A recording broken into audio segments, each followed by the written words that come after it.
बिस्मिल्लाहिर्रहमानिर्रहीम। अस्सलामु अलैकुम। हमारा आज का मौजू है अपनी मदद आप। सर सैयद अहमद खान का लिखा हुआ ये सबक अपनी मदद आप। हम देखेंगे इसके अहम अहम नकात कि सर सैयद अहमद खान ने अपनी मदद आप में कौन सी अहम अहम बातें बताई हैं, कौन से अहम पॉइंट्स बताए हैं कि जो अगर हमारे जहन में रह जाएं तो हम इसका खुलासा भी लिख सकेंगे, हम शाको सबा के हवाले से तशरीह भी कर सकेंगे और अगर इसमें से कोई MCQs आ जाएं तो उनको भी हम हल कर सकेंगे। तो सबसे पहले अपनी मदद आप, ये एक आजमाया हुआ कौल है, एक आजमाया हुआ मकूला है, एक आजमूदा मकूला है। अल्लाह भी उन्हीं की मदद करता है जो अपनी मदद आप करते हैं। इसके बाद है नेचर का कायदा। नेचर कुदरत, फितरत। नेचर का कायदा क्या है? तो जैसी कौम होगी वैसे हुक्मरान होंगे और जैसे हुक्मरान होंगे वैसे ही गवर्नमेंट मार्ज वजूद में आएगी। उसके बाद है कौमी तरक्की, कि कोई भी कौम तरक्की कैसे करेगी। कौमी तरक्की मजमुआ है शख्सी चाल चलन का, शख्सी मेहनत, शख्सी ईमानदारी। जब हर शख्स इनफरादी तौर पे अपने आप को ठीक कर लेगा, मेहनत करना शुरू कर देगा, तो सारी की सारी कौम ठीक हो जाएगी और वो कौम तरक्की कर जाएगी। इसके बाद है कौमी तनज़ली, कि कौम ज़वाल का शिकार कैसे होगी। कौमी तनज़ली भी मजमुआ है शख्सी चाल चलन का।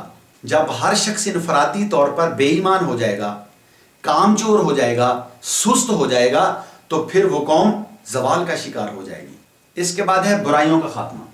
अगर हम बुराइयों का खात्मा करना चाहते हैं तो हमें उन बुराइयों को जड़ से ख़त्म करना पड़ेगा।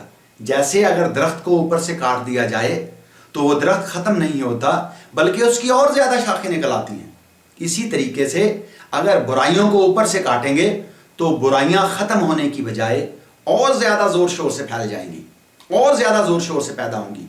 तो इसलिए अगर बुराइयों का खात्मा करना है तो हमें इनको जड़ से निकालना होगा।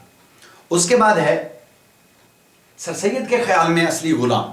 गुलाम कौन होता है? गुलाम वो होता है कि जिसको किसी शख्स ने पैसे दे के खरीदा हो। एक ज़माना था जब इंसानों की खरीदो फरोख्त भी होती थी, भेड़ बकरियों की तरह इंसानों को भी खरीदा जाता था।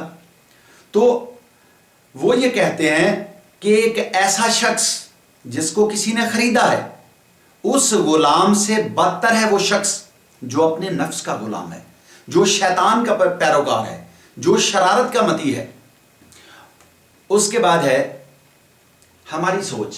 हमारी सोच क्या है? हमारी सोच ये है कि हम बैठे रहें, हम कुछ भी ना करें, हमारी गवर्नमेंट बहुत फयाज हो,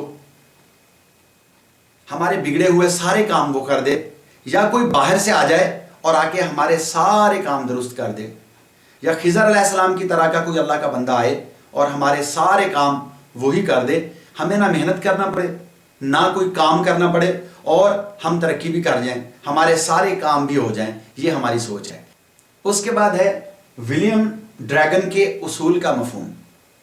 विलियम ड्रैगन के उसूल का मफहूम ये है कि मेहनत और मुसलसल मेहनत कामयाबी का जरिया है।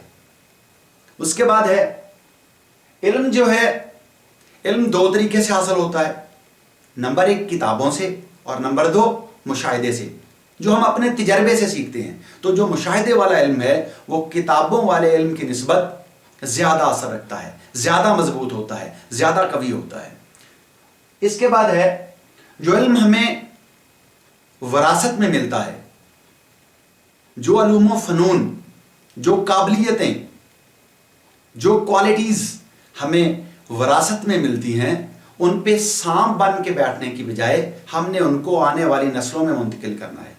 और आखिर में उसने ये बताया है इल्म की निस्बत अमल और सवाने उम्री की निस्बत उम्दा चाल चलन है जिससे इंसान की इज्जत होती है।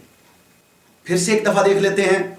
आजमूदा मकूला, नेचर का कायदा, कौमी तरक्की, कौमी तनज़ली, बुराइयों का खात्मा, सर सैयद के ख्याल में असली गुलाम, हमारी सोच, विलियम ड्रैगन के उसूल का मफहूम और इल्म और جو قابلیتیں ہمیں، جو کوالٹیز ہمیں وراثت میں ملی ہیں، اور آخر میں علم کی نسبت عمل اور سوان عمری کی نسبت عمدہ چال چلن۔ اللہ حافظ۔